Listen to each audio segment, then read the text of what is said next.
Συχνά μας λένε να δίνουμε προτεραιότητα στις ανάγκες των άλλων πριν από τις δικές μας και να είμαστε πάντα ευγενικοί. Αλλά έχει ποτέ κανείς εξηγήσει ότι το να είσαι υπερβολικά συμπονετικός και φιλικός μπορεί μερικές φορές να είναι επιβλαβής. Η ζωή δεν μας ανταμείβει πάντα το ίδιο για τις προσπάθειές μας. Τα γενναιόδωρα άτομα συχνά βρίσκονται συναισθηματικά και οικονομικά εξαντλημένα. Θα μπορούσαμε ακόμη και να θέσουμε σε κίνδυνο την ευημερία μας με το να είμαστε πολύ ευγενικοί.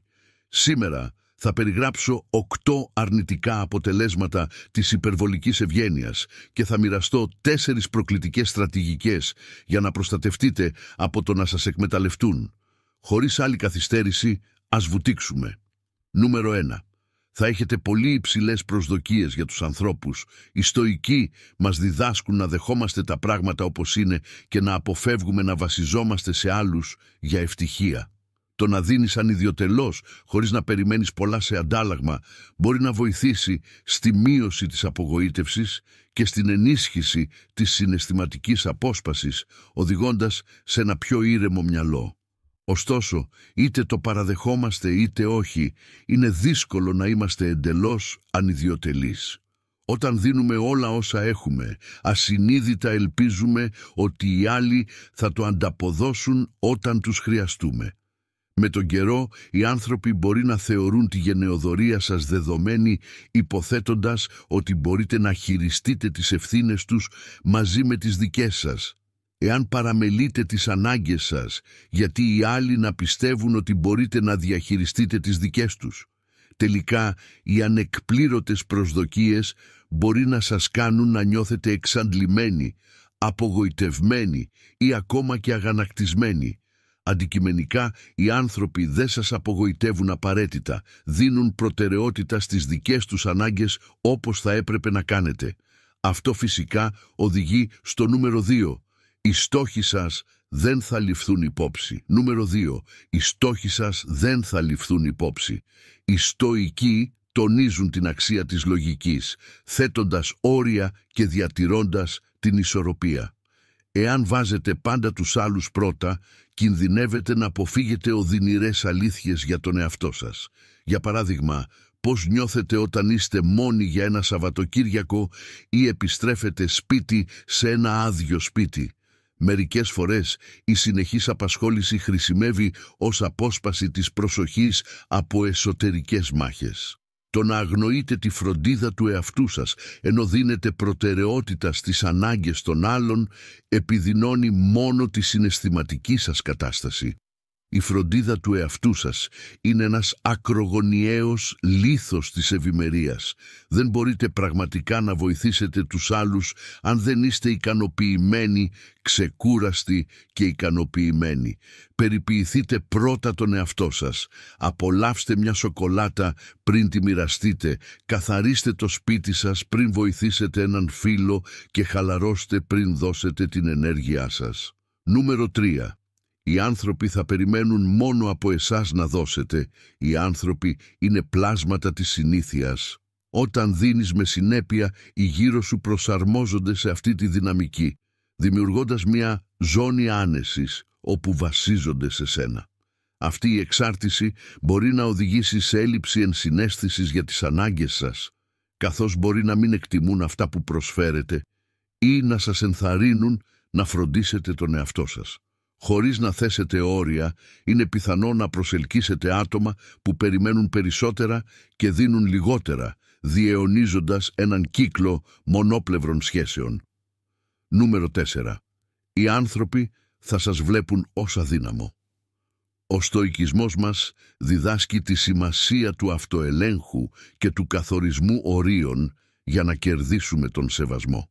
Η υπερβολική γενεοδωρία χωρίς όρια μπορεί να μεταφέρει αδυναμία, καλώντας τους άλλους να εκμεταλλευτούν την καλοσύνη σας. Ωστόσο, το να λέτε όχι όταν είναι απαραίτητο μπορεί να προκαλέσει σεβασμό και να αλλάξει τον τρόπο με τον οποίο σας αντιλαμβάνονται οι άλλοι. Η πραγματική δύναμη βρίσκεται στο να επιλέξετε ποιον θα βοηθήσετε και να διασφαλίσετε ότι οι προσπάθειές σας ευθυγραμμίζονται με τις αξίες και την ευημερία σας. Νούμερο 5. κινδυνεύετε να αναπτύξετε επιβλαβείς εξαρτήσεις. Η υπερβολική συγχώρεση μπορεί να οδηγήσει σε στρες και ανθυγιεινούς μηχανισμούς αντιμετώπισης, όπως η υπερβολική κατανάλωση φαγητού, αλκοόλ ή άλλων συνηθιών. Η αυτοπειθαρχία, μια βασική στοική αρχή, βοηθά στη διατήρηση της ισορροπίας και αποτρέπει τέτοιες εξαρτήσεις. Εάν κάποιος που νοιάζεται για εσάς εκφράζει ανησυχία, πάρτε τα λόγια του στα σοβαρά. Μπορεί να βλέπει κάτι που δεν βλέπετε. Αριθμός 6.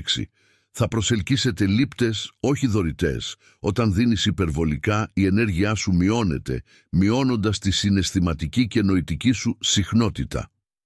Αυτό μπορεί να προσελκύσει άτομα που εκμεταλλεύονται την καλοσύνη σας χωρίς να συνεισφέρουν θετικά.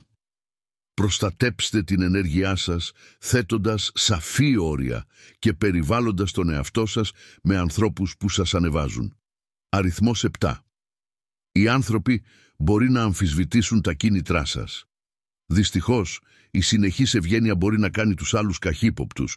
Κάποιοι μπορεί να αμφισβητήσουν τις προθέσεις σας, υποθέτοντας κρυφά κίνητρα και όχι γνήσιο αλτρουισμό. Αυτός ο σκεπτικισμός συχνά πηγάζει από προηγούμενες εμπειρίες με χειριστικά άτομα. Το να παραμείνετε αυθεντικοί και να θέσετε όρια μπορεί να σας βοηθήσει να ξεκαθαρίσετε τις προθέσεις σας. Τώρα, ας εξερευνήσουμε στρατηγικές για να προστατευτείτε. Μάθετε να λέτε όχι. Αναγνωρίστε την αξία του χρόνου και της ενέργειάς σας. Εξασκηθείτε να λέτε όχι όταν είναι απαραίτητο, διασφαλίζοντας ότι οι δεσμεύσεις σας ευθυγραμμίζονται με τις προτεραιότητές σας. Δώστε προσοχή στα συναισθήματά σας. Συντονιστείτε στα συναισθήματά σας. Εάν αισθάνεστε κουρασμένοι ή αναξιόπιστοι, επανεκτιμήστε πόσα δίνετε. Εντοπίστε και αποφύγετε τους ενεργειακούς βαμπύρ. Αποστασιοποιήστε τον εαυτό σας από σχέσεις που εξαντλούν συνεχώς την ενέργειά σας. Κρατήστε χρόνο για τον εαυτό σας. Αφιερώστε συγκεκριμένο χρόνο σε δραστηριότητες που τροφοδοτούν την ευημερία σας. Συμπερασματικά, η στοική σοφία μας υπενθυμίζει να αναζητούμε ισορροπία. Το να συγχωρείς μπορεί να σε εξαντλήσει, ενώ ο εγωισμός σε απομονώνει. Προσπαθήστε για τη μέση λύση, όπου καλύπτετε τις ανάγκες των άλλων, προστατεύοντας παράλληλα τη δική σας ευημερία. Εάν αυτό είχε απήχηση σε εσάς, ενημερώστε με στα σχόλια. Μην ξεχάσετε να δηλώσετε «Είμαι ισχυρός άνθρωπος και ελέγχω τη ζωή μου». Μείνετε δυνατοί και θα σας δω στο επόμενο βίντεο.